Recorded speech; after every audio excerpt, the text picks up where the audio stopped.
আমার আল্লাহর মায়া কি কম। আল্লাহ বলে গোলাম তোর মা বাবার থেকে আমি মাওলার মায়া যে কত গুণ বেশি। সন্তানের কান্না দেখলে যদি মা বাবার অন্তরে মায়া হয়, ওরে ওই মা বাবাই তো তোরে বানায় নাই, এত সুন্দর চেহারাটা দিয়া বানাইছি আমি, তোর জবান দিয়া কথা বলার শক্তি দিয়েছি আমি, আরে তোরে খানার ব্যবস্থা করেছি আমি, ঘুমের ব্যবস্থা করেছি আমি। ওরে বান্দা তুই আমার দেওয়া জবান দিয়া যদি একবার আল্লাহ বলিয়া মোহাব্বতে ডাক দাও, ওরে আমি মাওলার কুদরতি অন্তরে মায়ার জোশ আমি আল্লাহ পাক রহমতের দরজা দিয়া তোরে ডাক দিয়া নিয়া বলবো আয় আয় আয়। ওরে চোখের পানিটা যখন তুই ছেড়ে দিবি আমি আল্লাহর মায়া কেন হবে না, 99 গুণ মায়া নিয়ে আমি তোর দিকে তাকাইয়া থাকি। কখন তুই জিব্বা দিয়ে আমি আল্লাহকে মায়া করে একবার আল্লাহ বলে ডাক দিবি। ইমাম সাহেবের পরামর্শ নিয়া ওই জাহান্নামী গুনাহগার বান্দা রাতের গভীর, আজ রাতে আর ঘুমায় না, রাতের শেষ ভাগে আজকে মালিকের ডাকবে। ইমাম সাহেবের পরামর্শ নিয়া ওই আল্লাহর বান্দা রাতের বেলা যখন শেষ ভাগ চলিয়ে আসলো, অন্ধকারে রুমের পার্শ্বে একটা জায়গায় বসিয়া ওযু বানাইয়া জায়নামাজ বিছাইয়া সেজদায় পড়ে কান্না শুরু করলো। ও আল্লাহ আমারে মাফ করে দাও, আমাকে মাফ করে দাও, ইয়া রব্বি গফিরলি, ইয়া রব্বি গফিরলি, ইয়া রব্বি গফিরলি। এমন কান্না এমন কান্না, ঘরের বাচ্চারা পর্যন্ত এক পর্যায়ে আওয়াজ বাড়তে বাড়তে সজাগ হয়ে গেছে। স্ত্রী ডাক দিয়ে কয়, ও স্বামী আমার, তুমি জীবনভর এত অন্যায় করছো, এখন কান্না করতেছো কেন? বলে আল্লাহর কাছে ক্ষমা চাই।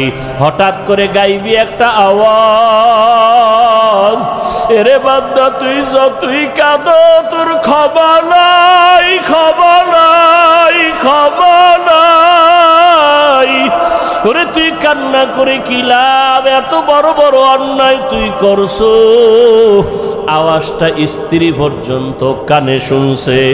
এবার আল্লাহর বান্দা কান্না বন্ধ করে না, আরো জোরে জোরে ফোফায় ফোফায় কান্না করে, আরো জোর লাগায় কাঁদে আর বলে, ও দয়ার মালিক গুনার কারণে ফিরাইয়া দিও না, ওরে আমার মতো গুনাহগার কেউ নাই, শয়তানের ধোকায় পড়ে গুনাহ করলাম, গুনার কারণে আমার হাত না পাক, আমার চোখ না পাক, আমার জিহ্বা না পাক, আমার অন্তর না পাক, আমার মতো জাহান্নামী কেউ নাই। মানুষ আমারে ভালো বলে, আসলে আমি তো বড় খারাপ মানুষ, আমার জবানটা গুনার কারণে না পাক, আমার চোখ দুইটা গুনার কারণে না পাক। স্ত্রী ডাক দিয়া বলে, তুমি গাইবি আওয়াজ শুনো নাই, তোমার ক্ষমা নাই, তুমি আবার কান্না করো কেন? আল্লাহর বান্দা বলে, বিবি বলো এই কান্নার দরজা বাদ দিয়া অন্য কোনো দরওয়াজা আছে নাকি, বলো সেখানে গিয়া কান্না করব। স্ত্রী বলে, আর কোনো দরওয়াজা নাই। বলে তাহলে যেহেতু একটাই দরওয়াজা, গফফার নামের দরওয়াজা, রহমান নামের দরওয়াজা, এই দরওয়াজা ছাড়া যেহেতু আর কোনো দরওয়াজা নাই, আমাকে ক্ষমা না করলেও আমি কান্না বন্ধ করব না, আমি কান্না করেই যাব। একটা সন্তান কান্না করলে মা বাবায় যদি মায়া করে, একটা ছাত্র কান্না করলে যদি শিক্ষকের মায়া বাড়ে, আমার রহমানের দরজা আমি ছাড়ব না, কান্না করতেই থাকব। আমার পরিণামে যা হবার হবে, তবে কান্না আর আমি বন্ধ করব না। এই বলি আবার কান্না শুরু, আর ডাকেও দয়ার মালিক, তোমার বান্দা তুমি বানাইছো, তোমার ছেলে নাই মেয়ে নাই, আমরাই তোমার আদরের গোলাম, শয়তানের ধোকায় পড়ে গুনাহ করেছি, গুনার দিয়ে তাকাইয়া ফিরাইয়া দিও না রে আল্লাহ। গুনার কারণে দিলটা পাথর, চোখে পানিও নাই। ও আমার গুনাহগার বাবারা, ও যুবক বাবারা, চোখে কি পানি নাই? গুনার কথা স্মরণ করে আমার মালিকের ডাক দাও আর আমার মালিকের কাছে ক্ষমা চাও। ওরে আজকে রাত্রে তুমি এখানে আসো, কালকে কোথায় থাকবা জানা নাই। আল্লাহর বান্দা কান্না বন্ধ করে না, কান্না চালু রাখছে। এমন কান্নার এক পর্যায়ে হঠাৎ করে আবার গাইবি আওয়াজ, আল্লাহর পক্ষ থেকে আওয়াজ আসতেছে, ও বান্দার কাঁদিস না, তোর জীবনের গুনাহ মাফ, ওরে তোকে মাফ করে দেওয়া হয়েছে, আর কাঁদিস না। বান্দা আবার কান্না শুরু করলো, বলে এতক্ষণ কান্না করেছি ভয়ে, আযাবের ভয়, এখন কাঁদি আমার মালিকের মুহাব্বত। যত কান্না করব তত মালিকের মায়া বেড়ে যাবে। আমার মাওলা আমার দিকে মায়ার নজরে তাকাইবেন, এই জন্য আমি বেশি বেশি কান্না করতেছি। ও আল্লাহর বান্দারা, দুনিয়ার রং তামাশায় পড়িয়ে তো গুনাহ কম করো নাই। মনে চাইছে দাড়ি কাটবা, কেটে ফেলেছো, কেউ বাধা দিছে মানো নাই। মনে চাইছে নামাজ পড়বা না, কেউ বুঝাইছে নামাজ পড়ো নাই। মনে চাইছে সারা রাত মোবাইলে গুনাহ করবা, কারো বাধা মানো নাই। মনে চাইছে পার্কে ঘুরবা, পার্কে দৌড়াইছো, কারো বাধা মানো নাই। আরে কয়দিন এইভাবে চলবা, আজরাইলের হাতে কি ধরা পড়বা না? ওরে ঘুমের মধ্যেও তো কত মানুষ মরিয়া যায়, পানির তপ ভিতরে কত মানুষ ডুবিয়া যায়, গাড়ির নিচে পড়িয়া কত মানুষ মরিয়া যায়। ওরে কয়েকদিন আগে বিমানে আগুন লাগিয়া কত প্রাণ চলিয়া গেল। ও আল্লাহর বান্দা, ঘুমের ঘরে কত অসুস্থ হঠাৎ মানুষ, ভালো মানুষ অসুস্থ হইয়া মরিয়া যায়। এখনো কি গুনাহ ছাড়বা না? তওবা করো, অন্তরটাকে দিয়ে আমার মালিকের ডাক দাও মনে মনে, আর বলো, হে আল্লাহ, মজলিসের মধ্যে আমার মতো গুনাহগার বোধহয় কেউ নাই। আমার গুনার খবর আমার মা জানে না, ভাই জানে না, স্ত্রী জানে না, সন্তানেরা জানে না। ও আল্লাহ, কত গুনাহ করেছি, আজকে থেকে তওবা করতেছি, আর গুনাহ করব না। দুনিয়ার সূর্যের গরম সইতে পারি না, বেতের বাড়ি সইতে পারি না, মশার কামড় সহ্য করতে পারি না।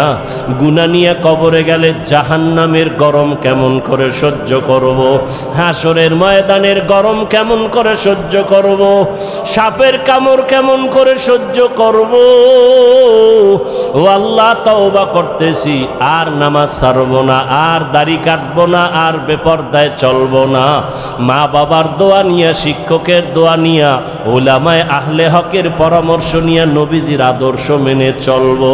ক্ষমতার পাগল, নামাজে দাঁড়াইয়াও ক্ষমতা, ঘুমের মধ্যে ক্ষমতা, ঘুমের থেকে উঠার পরে ক্ষমতা। যারা যেই জিনিসের পাগল, তারা 24 ঘন্টা সেই জিনিস নিয়ে জিকির করে আর ফিকির করে। যে নারীর পাগল, তার 24 ঘন্টা জিকির আর ফিকির। বলেন না কেন? যারা গাড়ির পাগল, তারা 24 ঘন্টা জিকির আর ফিকির। যারা বাড়ির পাগল, 24 ঘন্টা জিকির আর ফিকির। ঢাকাতে বাড়ি আছে, এরপরও জিকির ফিকির। চট্টগ্রামে বাড়ি দরকার, আবার জিকির। কানাডায় করব, সিঙ্গাপুরে করব, কক্সবাজারে বাড়ি করব। এর কি কিসের পাগল? যে নারীর পাগল, তার 24 ঘন্টা ফিকির নারী। যে ক্ষমতার পাগল, তার 24 ঘন্টা ফিকির কি? ক্ষমতা। তাহলে দুনিয়ার সবাই পাগল, কেউ ক্ষমতার পাগল, কেউ নারীর পাগল, কেউ টাকার পাগল। এই সব পাগলের মধ্যে একদল উত্তম পাগল আছে, এরা টাকার পাগল না, বাড়ির পাগল না, গাড়ির পাগল না, ক্ষমতার পাগল না, এরা আল্লাহকে পাওয়ার পাগল। কাকে পাওয়ার? যে ক্ষমতার পাগল, সে কি চায়? ক্ষমতা। যে নারীর পাগল, সে কি চায়? যে টাকার পাগল, সে কি চায়? টাকার পাগল এমন হওয়া হইছে, বাবার পকেট মারে, মায়ের মারে, এক পর্যায়ে টাকার জন্য মাকে মাইর দেয়, বাবারে জবাই করে। কিসের পাগল? ও কি চায়? টাকা চায়। বাপ সামনে বাধা, বাবারে মারো। আমার দরকার টাকা, মা বাধা হইছে, মাকে মেরে ফেলো। আমার দরকার টাকা, দোকানওয়ালাকে মেরে ফেলো। টাকার পাগল, নারীর পাগল যারা, এরা বলে মা ছাড়বো, বাপ ছাড়বো, আমার নারী ছাড়বো না। দুই রশিতে একজন আর ফাঁসি। তাহলে যারা দুনিয়ার পাগল, এগো চিন্তা ফিকির দুনিয়া দুনিয়া দুনিয়া। আর যারা আল্লাহর পাগল, এরা কি চায়? এরা হাঁটতে চলতে সবসময় খালি কি ফিকির করে? অন্তরে ফিকির আল্লাহ, জবানে জিকির আল্লাহ, উঠতে বসতে শুধু আল্লাহকেই ডাকে। কাকে ডাকে? ইয়া ইলাহি মুঝসে মুঝকো दूर कर, ताके देखो मुझ में तुझको एक नजर। या इलाही तू मेरा माबूद है, या इलाही तू मेरा माशूक है। या इलाही तू मेरा सत्तार है, या इलाही तू मेरा गफ्फार है। আল্লাহকে পাওয়ার জন্য যেই বান্দা পাগল, যে পাগল হইছে কেন? কইটার মধ্যে মজা পাইছে। মা বাবায় বুঝায় তুই কোন মাইয়ার জন্য পাগল হইছ, তোরে সুন্দরী রূপসী বড় লোকের মাইয়া এনে দিব, বলে দরকার নেই আমার ফেতনি বালা,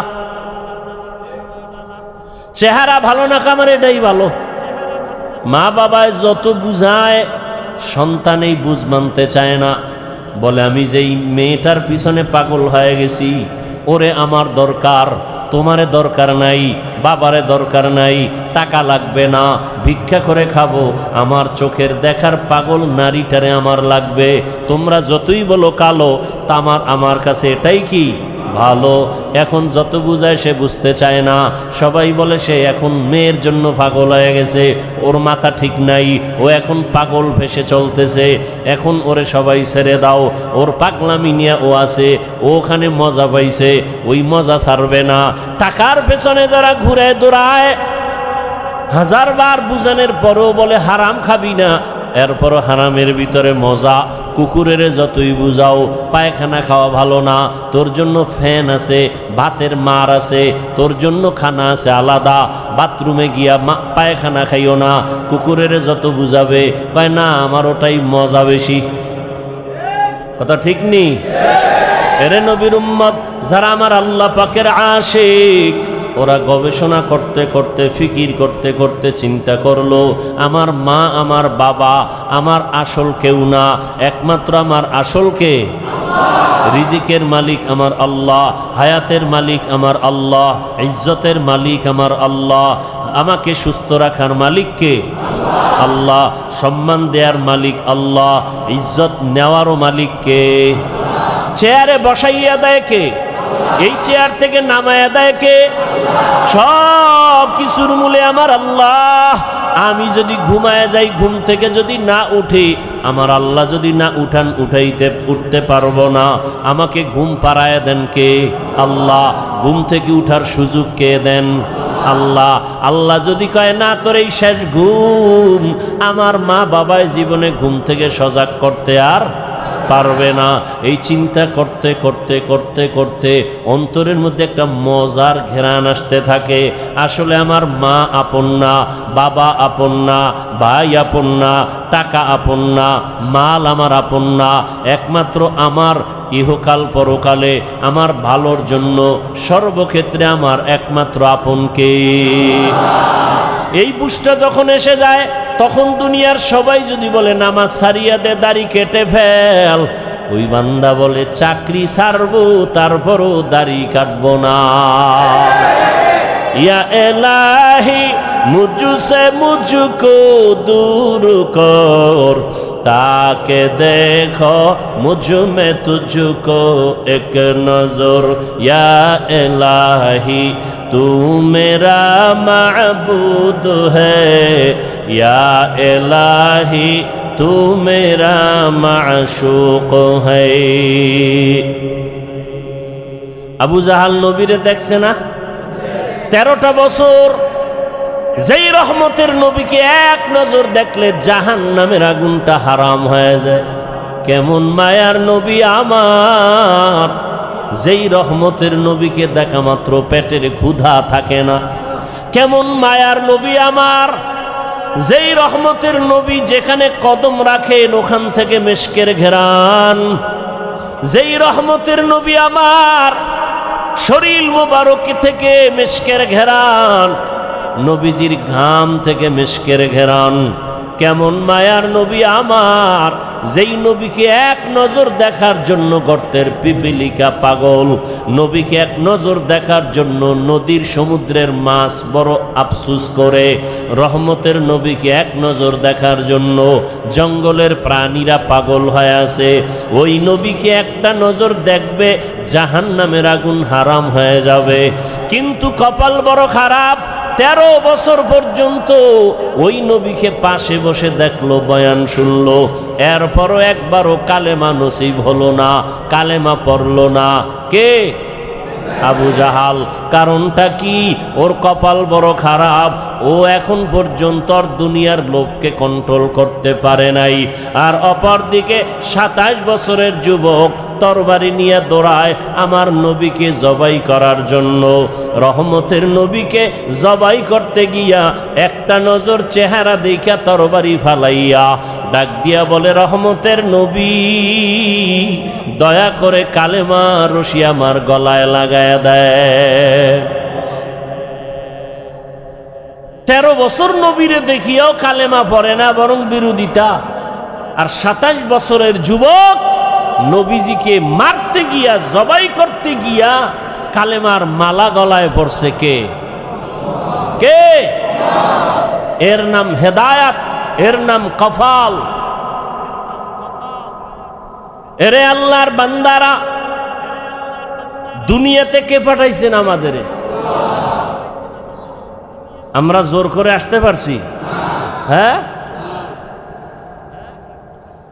আমরা জোর করে কেউ আসতে পারি নাই। দয়া করে আল্লাহ আমাদের পাঠাইছেন। আল্লাহ যদি না পাঠাইতেন আসার কোনো সুযোগ ছিল না। আল্লাহ দয়া করে পাঠাইছেন। কেন? বলে আমার ইবাদত করার জন্য। তোমার কাজ একটা, শুধু আমার ইবাদত।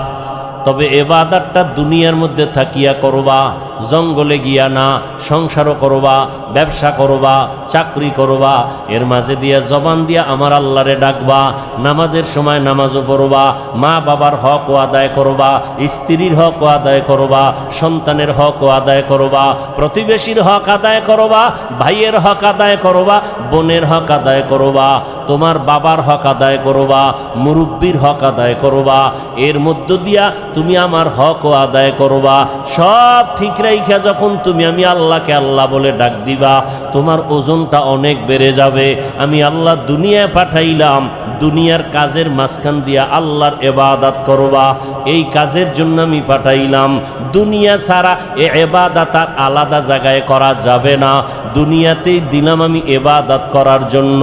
এখন ইবাদতটা করা মাত্র তুমি চলে আসো। তোমার থাকার জায়গা দুনিয়া না, তোমার ঘুমানোর জায়গা দুনিয়া না, আরামের জায়গা দুনিয়া না। আমি আল্লাহ তোমার চির শান্তির জন্য আরামের ঘর বানায় রাখছি, জান্নাত। বেহেশত আযাকে আযারে নবাশত, কাছে রাবা কাছে কারে নবাশত। আল্লাহ সতর্ক বাণী দিয়ে বললেন, ইয়া আইয়ুহাল্লাযীনা আমানুত্তাকুল্লাহ, ও মুমিন আমি আল্লাহকে ভয় কর। ওয়ালতানজুর নাফসুম মা কদ্দামাত লিগাদিন ওয়াত্তাকুল্লাহ। সামনে তোমার একটা জীবন আছে, ওই জীবন তোমার আসল জীবন। দুনিয়ার জীবনের তোমার কোনো মূল্য নাই, 1 ঘন্টার গ্যারান্টি নাই, 1 সেকেন্ডের কোনো ভরসা নাই। ওরে আল্লাহর বান্দা, তোমার আসল জীবন হলো চক্ষু বন্ধ হওয়ার পরের জীবন। ওই জীবনটা তোমার আসল জীবন, ওই জীবন তোমার অনন্তকালের জন্য। সম্বল সঞ্চয় করছো কিনা ভালো করে নজর নাও। ওয়াত্তাকুল্লাহ, আমি আল্লাহকে ভয় করো। বারবার আল্লাহ ভয় করার কথা কেন বলেন? আল্লাহকে ভয় না করলে মানুষ অন্যায় থেকে দূরে থাকবে না। সন্তান মা বাবারে যদি ভয় না করে, ওই সন্তান মা বাবার সামনে অন্যায় থেকে ফিরবে না। ছাত্র যদি শিক্ষকের ভয় না করে, ওই ছাত্র অন্যায় থেকে ফিরবে না। বিচারকরে যদি আসামি ভয় না করে, ওই আসামি কখনো বিচারকের সামনে অন্যায় করার থেকে ফিরবে না। যেই মানুষ আমার আল্লাহকে ভয় করবে না, ওই মানুষ অন্যায় করা ছাড়বে না, বারবার অন্যায় করবে। আর যেই সন্তান মা বাবাকে ভয় করবে, ওই সন্তানটা গোপনে গোপনে দুই একটা অন্যায় করলেও মা বাবা আসলে অন্যায় থেকে ফিরে যাবে, আর গুনাহ করবে না। মা বাবার শাস্তির ভয়ে ছাত্র মাঝে মাঝে অন্যায় করে, শিক্ষকের বিচারের ভয় আর করে না। ঠিক এই বান্দা আমার আল্লাহর ভয় যখন অন্তরে আসবে, তখন জীবন দিবে, আল্লাহর বিরুদ্ধে কোনো কাজ করবে না। আর এই আল্লাহর ভয়টা অন্তরে জমা করার জন্য একমাত্র রাস্তা আল্লাহওয়ালাদের সোহবত। আল্লাহওয়ালা যারা, আল্লাহর ওলি, এদের নেক নজর, এদের দোয়া, এদের পরামর্শ। কারণ কিয়ামত পর্যন্ত আর এক সেকেন্ডের জন্য জমিনে নবীজি আসবেন? কালেমার দাওয়াত দিতে নবী আসবেন? চট্টগ্রামে নবীজি আইসা কালেমার দাওয়াত দিবেন? ঢাকাতে নবীজি আইসা কখনো কালেমার দাওয়াত দিবেন? নবী আর জীবনে দাওয়াত দিতে আসবেন না। সাহাবায়ে কেরাম আসবেননি? আসবেন না। এরপরে আইম্মায়ে কেরামরা আসবেননি? আসবেন না। বড় বড় বড় বড় আউলিয়ায়ে কেরামরা আসবেন? খাজা মঈনুদ্দিন আসবেন দাওয়াত দিতে? আর আসবেন না।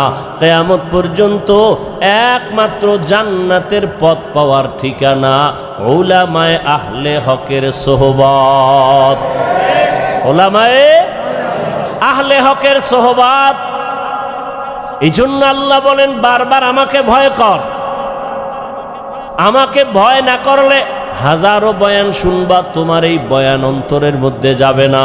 কারণ তোমার অন্তরে আল্লাহর আযাবের কোনো ভয় নাই। ইন্নাল্লাহা খাবীরুম বিমা তা'মালুন, তুমি যা করো এ বিষয়ে অগ্রিম সবকিছু কে জানেন? আল্লাহকে ফাঁকি দেওয়া যাবে? ফাঁকি দেওয়া যাবে না। আল্লাহ বলে বান্দা আমাকে ভয় কর, গুনাহ থেকে দুনিয়ার মহাব্বত সারিয়া আখেরাতের লাইনে তুমি মজবুতি অর্জন করো, আখেরাতের বাজার ঠিক মতো করো। আখেরাতের বাজার হলো ইবাদত। আখেরাতের বাজার কি? ইবাদত মানে কি শুধু নামাজ? হাসি দিবেন ইবাদত, কান্না করবেন ইবাদত, মা বাবার সাথে কথা বলবেন ইবাদত, আপনি বিবাহ শাদী করবেন ইবাদত, চাকরি করবেন ইবাদত, ব্যবসা করবেন ইবাদত, লেখাপড়া করবেন ইবাদত। সব কিছু আল্লাহর মোহাব্বত নিয়ে করবেন, নবীর আদর্শ মেনে করবেন, ইবাদত হয়ে যাবে। বাথরুমে গিয়ে বসে থাকবেন, সেটাও আপনার ইবাদত হিসাবে পরিণত হবে যদি আল্লাহর মোহাব্বত, রসুলের আদর্শ অনুযায়ী বাথরুম করেন। আল্লাহর মোহাব্বত আর কার আদর্শ? আর কারো আদর্শ মানা যাবে না। সব আদর্শ ভেজাল। নির্ভেজাল আদর্শ মদিনার রসুলের। দুনিয়ার সব আদর্শ নাপাক। সব আদর্শ একমাত্র পাক আদর্শ কি? রহমতের নবীর আদর্শই কি পাক। রহমতের নবীর আদর্শ গ্রহণ করার কারণে মক্কার চূড়ান্ত খারাপ মানুষ জান্নাতের অগ্রিম টিকিট হাতে নিয়েছেন। ঠিক না? কয়জন? কয়জন? রসুলের আদর্শের কারণে আল্লাহ জান্নাতের টিকিট তাদের হাতে দিয়েছেন। তারা মরিয়াও অমর, এখনো তাদের নাম, যশ, খ্যাতি, এত সুনাম।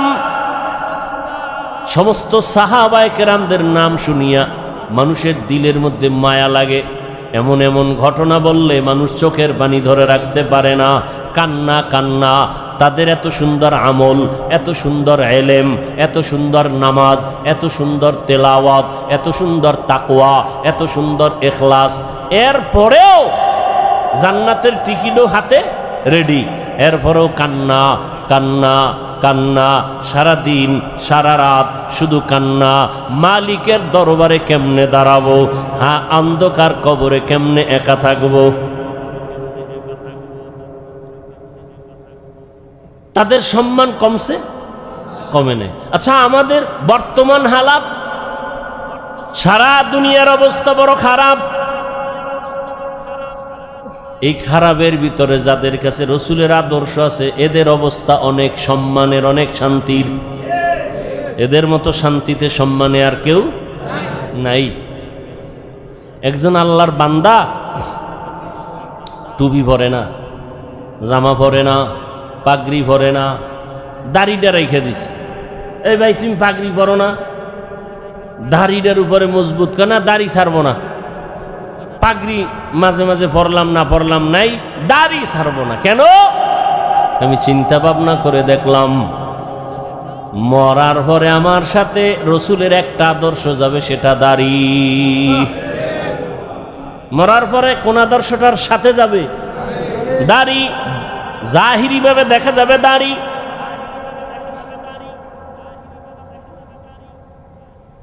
এটাই রসুলের আদর্শের প্রতীক। এই জন্য রহমতের নবী তার আদর্শর বয়ান দিয়া মানুষকে এমন ভাবে দ্বীনের দিকে আকৃষ্ট করে ফেললেন। দুনিয়ায় থাকিয়া আখিরাতের বাজার করো। এই যে বাজারে দোকানদারি ব্যবসা করে, এটা কি নিষেধ? বাজারে যাও, বাজারে যাইয়াও দুনিয়ার বাজারে গিয়াও আখিরাতের বাজার করো। কেমনে? যখন তুমি দুনিয়ার বাজারে যাও জরুরত সারার জন্য, রাস্তার ডানে হাঁটো, নজর নিচের দিকে রাখো। তোমার দোকানে কাজ সাইরা তাড়াতাড়ি আবার বাসায় চলে যাও। বাজারে সব বেশি সময় কাটায়ও না, কারণ দুনিয়াতে যত খারাপ জায়গা আছে নবীজি বলেন এর থেকে সব থেকে খারাপ জায়গা কি?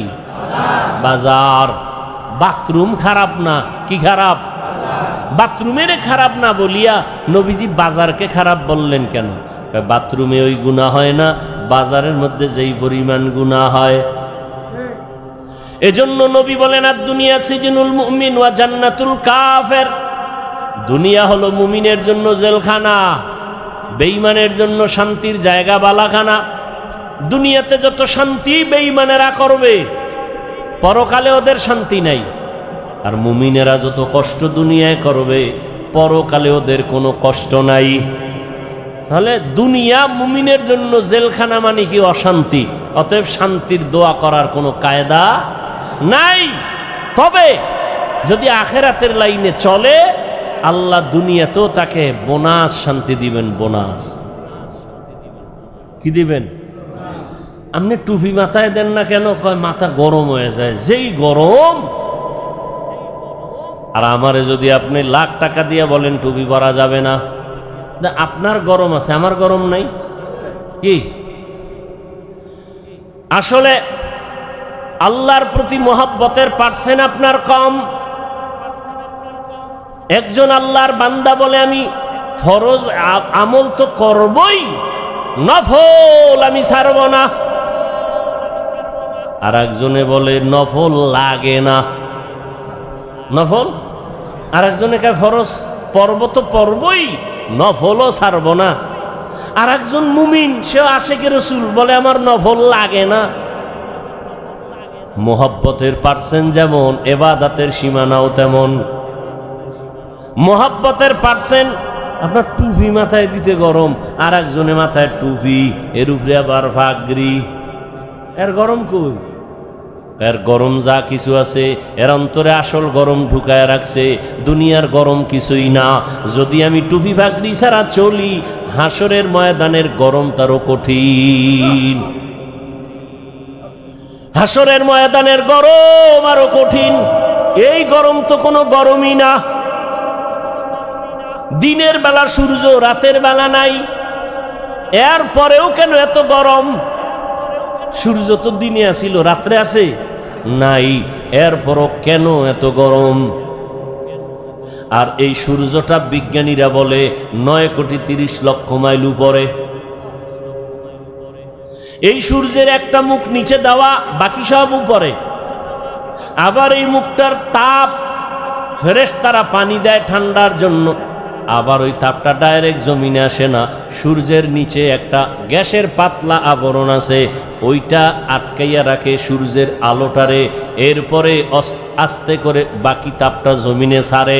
জমিনে আসার পরে ওই তাপটাও বান্দার কষ্ট হবে। আল্লাহ তাআলা পোশাকের আয়োজন করে দিলেন।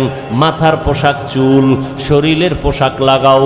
সূর্যের পোশাক আলোটা আইসা তোমার যেন ডাইরেক্ট হিট করতে না পারে। জঙ্গলের প্রাণীর পোশাক হইল পশম, শরীরের উপরে পশম, এরপরে চামড়া আল্লাহ দিয়া রাখছেন। আবার এই পোশাকের মধ্যে রহমতের নবী সবুজটাও ব্যবহার করেছেন, কালো রং ব্যবহার করেছেন, সাদাটা বেশি ব্যবহার করেছেন। কেন? ১৫০০ বছর পরে বিজ্ঞানীরা গবেষণা করে বের করলো রহমতের নবী সবুজ কালারটাও ব্যবহার করেছেন, কালোটাও ব্যবহার করেছেন, সাদাটা বেশি ব্যবহার করলেন কেন? বিজ্ঞানীরা এটা গবেষণা করে বের করলো সাদা কালারটা শীতের মধ্যেও শরীরের সাথে অ্যাডজাস্ট হয় এবং গরমের মধ্যেও অ্যাডজাস্ট হয়, অন্য কালার হয় না। প্রচন্ড ঠান্ডা সাদা কালার কন্ট্রোল করে শরীরের সাথে ম্যাচিং করে দেয়, প্রচন্ড গরম সাদা কাপড় সাদা কালারে কনভার্ট করে শরীরের সাথে অ্যাডজাস্ট করে দেয়, শরীরের উপরে বেশি কোনো যেন আঘাত না করে। আরব দেশে যান, সৌদি আরবে আমি গেলাম, ওখানে দেখলাম আরে আমরা পাতলা জামা পরি, আর এরা মোটা মোটা সাদা জামা পরি, অনেক মোটা কাপড়ের জামা। গবেষণা তো ঠিকই, সাদা কাপড়ে প্রচন্ড গরমকে এই সাদা কালারটায় কন্ট্রোল করে ফেলে। ভাইরা আমার, সারা দুনিয়ার মানুষকে আল্লাহ পাঠাইছেন দুনিয়ার জায়গায় ইবাদত করার জন্য। তোমার কাজ ইবাদত। এবার তুমি খাবা কি সেই বিষয়ে চিন্তা কার? আল্লাহ কয় কি খাবি ওই চিন্তা পরে করো কেন? তোরে পাঠাবার আগেই তো এটা কমপ্লিট করে রাখছে,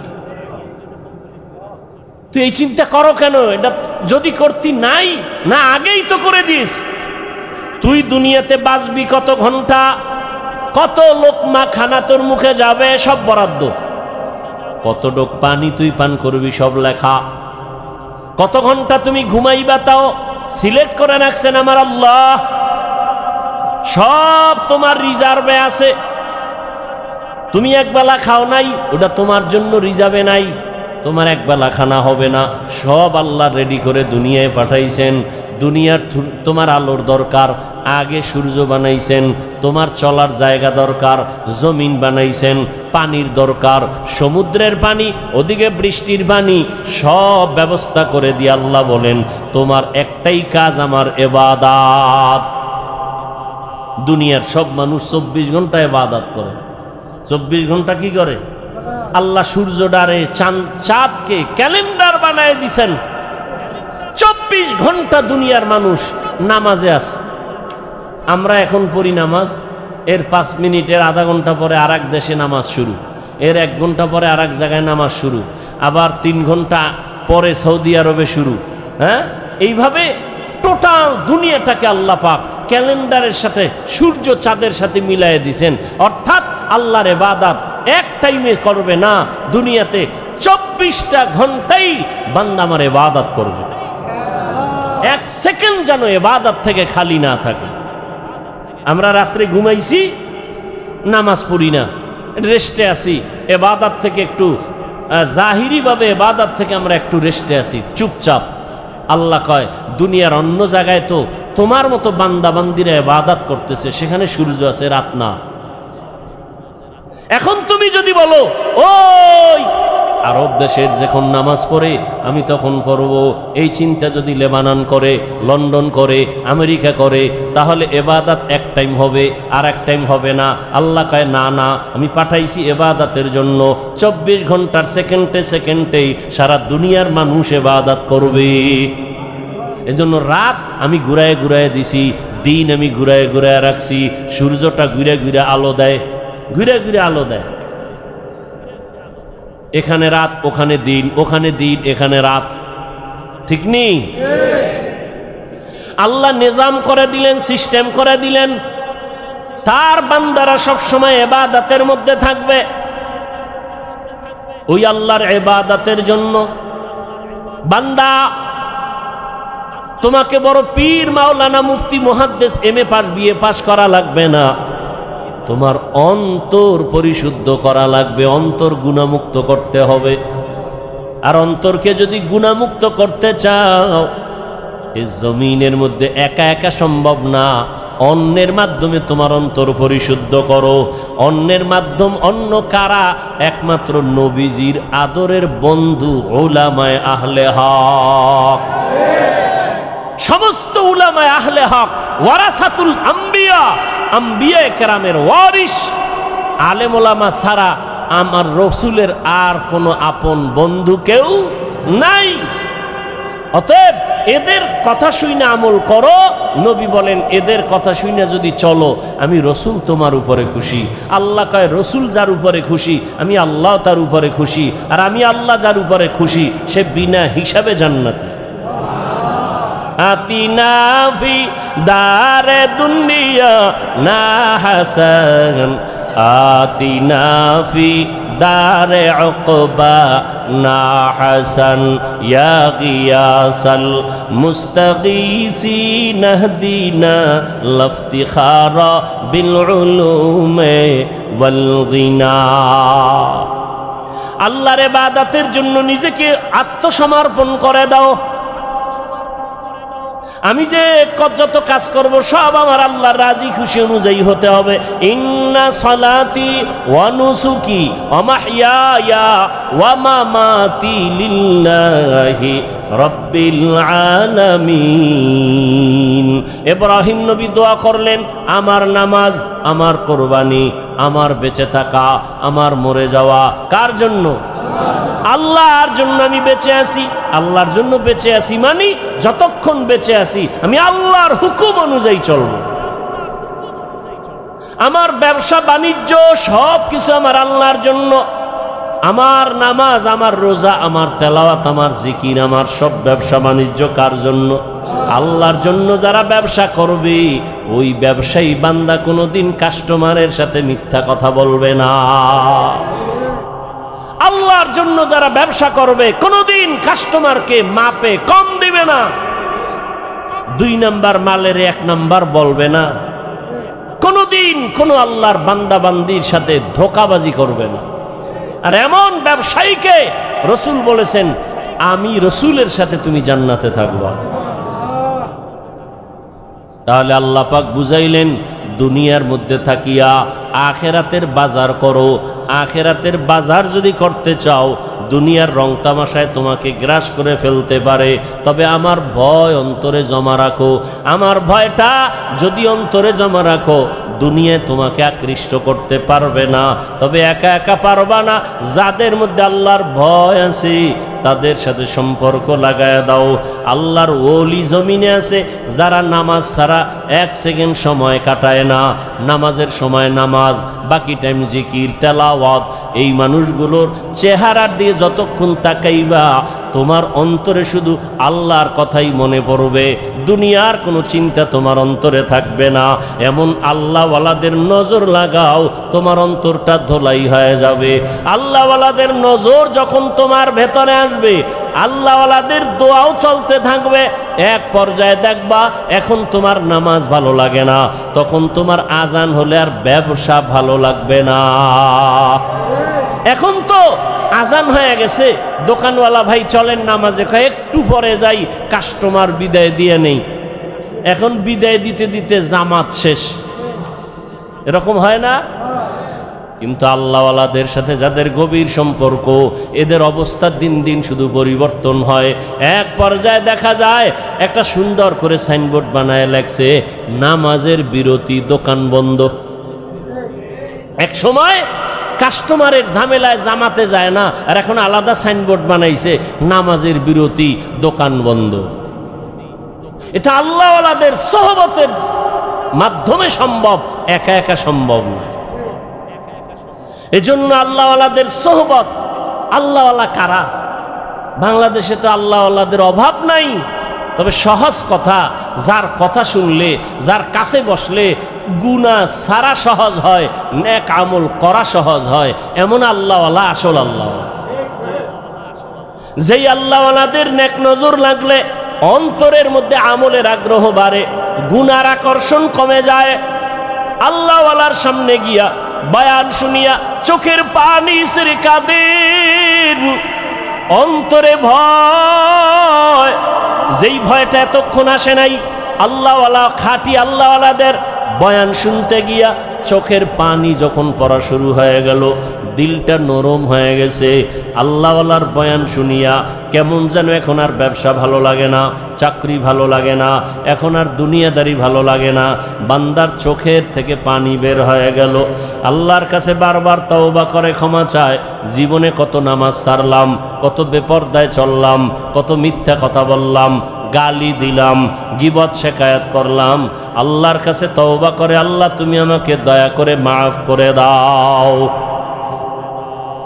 ভাইরা আমার, মানুষের জীবনের একটা পর্যায়ে আসিয়া নিজে নিজে একটা পেরেশানির মধ্যে পড়ে, আরে একদিন তো মরে যাব, এই একটা চিন্তা চলে আসে একটা সময়, আমি তো মরব, তো কি উপায় হবে আমার, করলাম কি জীবনে। এক আল্লাহর বান্দা জীবন ভর শুধু গুনাহ গুনাহ গুনাহ গুনাহ, এলাকার সবাই জানে বড় অপরাধী, এমন কোনো গুনাহ নাই যে গুনাহ তার দ্বারা হয় না।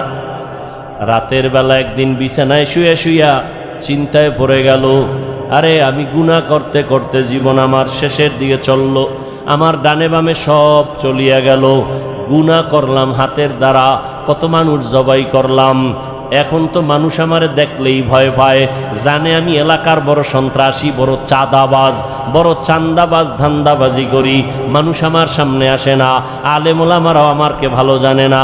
মন্তরের মধ্যে একটা আঘাত লাগছে, হঠাৎ করে কানের মধ্যে আওয়াজ, মসজিদের মিনারায় ফজরের আজান, আসসালাতু খায়রুম মিনান নাওম, অন্তরের মধ্যে গিয়া হিট করলো। এক তো চিন্তায় পড়ছে আমার উপায় কি হবে, এর মধ্যে আজানের আওয়াজ অন্তরের মধ্যে হিট করলো। এবার কত একটু ঘুইরা ঘুইরা মসজিদের দিকে যাই, গিয়া দেখে কেউ নাই, মসজিদ দরজা একটা খোলা, মুয়াজ্জিন সাহেব আজান দিয়া বের হচ্ছে, ওদিকে ইমাম সাহেব রুমের পাশে ওযু বানায়। সন্ত্রাসীর দেইখা ইমাম সাহেব বড় ভয় পেয়ে গেল। ওই লোকটা বলে, ভয় পাইও না হুজুর, আমি এখন উল্টা মন নিয়ে আসি না, আমার অন্তরটা বড় দুর্বল, আমার একদিন মরণ হবে, মালিকের কাছে আমি কেমনে কি নিয়ে দাঁড়াবো, কি জবাব দিব। ইমাম সাহেব বড় খুশি হইয়া বলেন, আসেন ওযু বানান। কয় জীবনে তো ওযু করি নাই। ইমাম সাহেব বৈশা তারে সুন্দর করে ওযু শিখায় ওযু বানায় দিল, নামাজ পড়াইয়া এরপরে বলে, আপনি প্রতিদিন নামাজ পড়বেন, একজন আল্লাহওয়ালার পরামর্শ নিবেন। বলে, হুজুর আমি আপনার পরামর্শ নিব। আর গভীর রাত যখন হয়, আমার মাওলা তখন দরজা তওবার খুইলা বান্দাকে ডাকে। অতিও গভীর হয় রজনী যখন, নীরবে প্রভুর নাম জপিও তখন, প্রভুর করুণা যদি পাইবারে চাও, গভীর রাতে উঠে প্রভুর গুণগান গাও। গভীর রাতে আমার আল্লাহ প্রত্যেক রাতের শেষ ভাগে প্রথম আসমানে আসিয়া হাজির। আল্লাহ জোহরে আইসা ডাকে না, আসরে আইসা ডাকে না, ফজরে আইসা ডাকে না, মাগরিবে ডাকে না, এশার সময় ডাকে না, আল্লাহ রাতের শেষ ভাগে প্রথম আসমানে আইসা ডাকে, ও আমার গুনাহগার গোলামেরা কই, শয়তানের ধোকায় পড়ে গুনাহ করেছো, আমি আল্লাহ ক্ষমার দরজা খুইলা ডাকতেছি। আলা মিন মুস্তাগফিরিন ফাগফির আলাহ, আলা মিন মুস্তারজিকিন ফারজুকা। ও গুনাহগারেরা, গভীর রাত, এখন সব অন্ধকার, অন্ধকারে কেউ কাউকে দেখে না, উঠো ও বান্দা। এখন গাছের পাখিরা পর্যন্ত ঘুমায়, ঘরের মানুষেরাও ঘুমায়, নদীর মাছগুলো ঘুমায়, দোকানগুলো বন্ধ, কোলাহল নাই, নীরবে তুমি একা একা একটু উঠো, ওইটা সুন্দর করে আস্তে করে ওযু বানাও। ও দোকানওয়ালারা, ও ব্যবসায়ী বাবারা, ওরে দোকানদারি কইরা রাত্র 2টা 2:30টায় বাসায় যাও, যাইয়া তুমি ফ্রেশ হইয়া ঘুমায় যাও। তুমি যদি একটু চিন্তা করতা, এই টাইমে তো আমার মালিক আসমানে হাজির হয়ে গেছে, আমাকে ডাকতেছে। কত মানুষ ঘুমাইয়া যায়, উঠতে পারে না, আর তুমি ঠিক টাইমেই যায় বাসায় ঢুকছো। তুমি কি পারলা না ওযু বানাইয়া 2 রাকাত নামাজ পড়া সিজদায় গিয়া যদি কান্না করে বলতা, ও দয়ার মালিক, হারানো গোলাম তোমার দরওয়াজায় হাজির, মেহেরবানি করে তুমি মাফ করে দাও। ইমাম সাহেব পরামর্শ দিয়ে দিল, বাবা ভোর রাত্রে আমার মাওলা বড় দয়ার নজর দিয়া তাকায়, আপনি গোপনে একা একা অজু বানায় ঘরের কোনে একটু নামাজ পড়বেন আর আমার মাওলার কাছে কান্না করবেন। চোখের পানি দেখলে মা বাবার মায়া সন্তানের দিকে বেড়ে যায়, ছাত্রের চোখে পানি দেখলে শিক্ষকের মায়া বেড়ে যায়, আসামির চোখে পানি দেখলে বিচারকের মায়া বেড়ে যায়। ওরে ওদের থেকে আমার আল্লাহর মায়া কি কম? আল্লাহ বলে, গোলাম তোর মা বাবার থেকে আমি মাওলার মায়া যে কত গুণ বেশি। সন্তানের কান্না দেখলে যদি মা বাবার অন্তরে মায়া হয়, ওরে ওই মা বাবাই তো তোরে বানায় নাই, এত সুন্দর চেহারাটা দিয়া বানাইছি আমি, তোর জবান দিয়া কথা বলার শক্তি দিয়েছি আমি, আরে তোরে খানার ব্যবস্থা করেছি আমি, ঘুমের ব্যবস্থা করেছি আমি। ওরে বান্দা তুই আমার দেওয়া জবান দিয়া যদি একবার আল্লাহ বলিয়া মোহাব্বতে ডাক দাও, ওরে আমি মাওলার কুদরতি অন্তরে মায়ার জোশ, আমি আল্লাহ পাক রহমতের দরজা দিয়া তোরে ডাক দিয়া নিয়া বলবো আয় আয় আয়। ওরে চোখের পানিটা যখন তুই ছেড়ে দিবি, আমি আল্লাহর মায়া কেন হবে না? 99 গুণ মায়া নিয়ে আমি তোর দিকে তাকাইয়া থাকি। কখন তুই জিব্বা দিয়ে আমি আল্লাহকে মায়া করে একবার আল্লাহ বলে ডাক দিবি? ইমাম সাহেবের পরামর্শ নিয়া ওই জাহান্নামী গুনাহগার বান্দা রাতের গভীর, আজ রাতে আর ঘুমায় না, রাতের শেষ ভাগে আজকে মালিকের ডাকবে। ইমাম সাহেবের পরামর্শ নিয়া ওই আল্লাহর বান্দা রাতের বেলা যখন শেষ ভাগ চলিয়ে আসলো, অন্ধকারে রুমের পার্শ্বে একটা জায়গায় বসিয়া উজু বানাইয়া জায়নামাজ বিছাইয়া সেজদায় পড়ে কান্না শুরু করলো, ও আল্লাহ আমারে মাফ করে দাও, আমাকে মাফ করে দাও, ইয়া রব্বি গফিরলি, ইয়া রব্বি গফিরলি, ইয়া রব্বি গফিরলি। এমন কান্না, এমন কান্না, ঘরের বাচ্চারা পর্যন্ত এক পর্যায়ে আওয়াজ বাড়তে বাড়তে সজাগ হয়ে গেছে। স্ত্রী ডাক দিয়ে কয়, ও স্বামী আমার, তুমি জীবনভর এত অন্যায় করছো, এখন কান্না করতেছো কেন? বলে আল্লাহর কাছে ক্ষমা চাই। হঠাৎ করে গাইবি একটা আওয়াজ, এরে বান্দা তুই যতই কাঁদো তোর ক্ষমা নাই, ক্ষমা নাই, ক্ষমা নাই। ওরে তুই কান্না করে কি লাভ? এত বড় বড় অন্যায় তুই করছো। আওয়াজটা স্ত্রী পর্যন্ত কানে শুনছে। এবার আল্লাহর বান্দা কান্না বন্ধ করে না, আরো জোরে জোরে ফোফায় ফোফায় কান্না করে, আরো জোর লাগায় কাঁদে আর বলে, ও দয়ার মালিক, গুনার কারণে ফিরাইয়া দিও না। ওরে আমার মতো গুনাহগার কেউ নাই, শয়তানের ধোকায় পড়ে গুনাহ করলাম, গুনার কারণে আমার হাত না পাক, আমার চোখ না পাক, আমার জিহ্বা না পাক, আমার অন্তর না পাক, আমার মতো জাহান্নামী কেউ নাই। মানুষ আমারে ভালো বলে, আসলে আমি তো বড় খারাপ মানুষ। আমার জবানটা গুনার কারণে না পাক, আমার চোখ দুইটা গুনার কারণে না পাক। স্ত্রী ডাক দিয়া বলে, তুমি গাইবি আওয়াজ শুনো নাই? তোমার ক্ষমা নাই, তুমি আবার কান্না করো কেন? আল্লাহর বান্দা বলে, বিবি বলো এই কান্নার দরজা বাদ দিয়া অন্য কোনো দরওয়াজা আছে নাকি, বলো সেখানে গিয়া কান্না করব। স্ত্রী বলে, আর কোনো দরওয়াজা নাই।